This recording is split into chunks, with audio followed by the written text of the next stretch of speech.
बांग्लादेश में बिगड़ते हालात के बाद इस्तीफा देकर भारत आई शेख हसीना के लिए अब उनके मुल्क से एक बड़ा पैगाम आया है। Bangladesh supreme court bar association के अध्यक्ष एएम महबूबुद्दीन खोकोन ने भारत से शेख हसीना को गिरफ्तार कर वापस देश भेजने की मांग की है।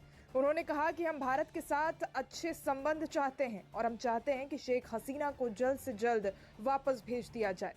उन्होंने आगे कहा, हसीना की बहन शेख रेहाना को भी उनके साथ वापस बांग्लादेश भेजने की मांग की है। दरअसल बांग्लादेशी अखबार डेली स्टार के मुताबिक एक बयान में एएम महबूबुद्दीन खोकोन ने इस बात को रखा। उन्होंने कहा, हम भारत के लोगों के साथ अच्छे रिश्ते बनाकर रखना चाहते हैं। देश से भागकर गई शेख हसीना और शेख रेहाना को गिरफ्तार कर कृपया वापस बांग्लादेश भेज दें।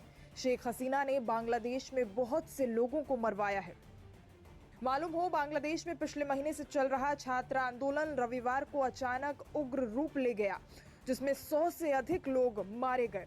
सोमवार को प्रोटेस्टर्स ढाका की तरफ मार्च करने लगे। हिंसा के बीच शेख हसीना को आनन फानन में अपना देश छोड़ना पड़ा। हसीना सेना के हेलीकॉप्टर से अपनी बहन के साथ भारत के अगरतला में उतरी। इसके बाद वो दिल्ली के नजदीक गाजियाबाद के हिंडन एयरफोर्स बेस के सेफ हाउस पहुंची और फिलहाल वो वहीं पर हैं। इस बीच शेख हसीना के बेटे सजीब वाजेद लगातार मीडिया से बातचीत कर रहे हैं और उनके कई रिएक्शन सामने आ रहे हैं। उन्होंने बताया कि लगातार चौथी बार देश की प्रधानमंत्री रह चुकी शेख हसीना अब वापस राजनीति में नहीं लौटेंगी।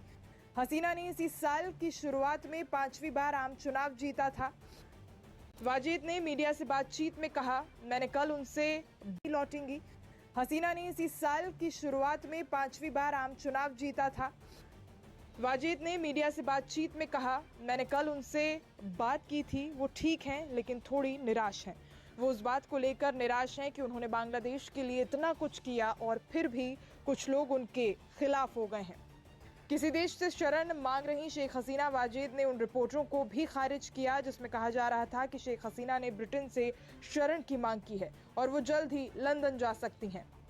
उनके बेटे ने कहा कि ये सभी खबरें गलत हैं और उनकी मां ने किसी भी देश से कोई शरण नहीं मांगी है। उन्होंने ऐसा कुछ फैसला नहीं किया है, ये उनको ही तय करना है कि वो क्या करेंगी। वो अलग अलग देशों में अपने पोते पोतियों से मिलने आ सकती हैं। हमारा पूरा परिवार विदेशों में रहता है। ऐसे में उनकी शरण की मांग करने वाली खबरें पूरी तरह से अफवाह है। आपको बता दें, सेना ने अंतरिम सरकार बनाने की घोषणा कर दी है बांग्लादेश में और नोबेल पुरस्कार विजेता डॉक्टर मोहम्मद यूनुस को सरकार का मुख्य सलाहकार बनाया जाएगा। बावजूद इसके बांग्लादेश में हिंसा थमने का नाम नहीं ले रही और हर तरफ अराजकता फैली हुई है। प्रदर्शनकारी शेख हसीना की पार्टी अवामी लीग के नेताओं को निशाना बना रहे हैं। पार्टी के 20 नेताओं के शव भी बरामद किए गए हैं।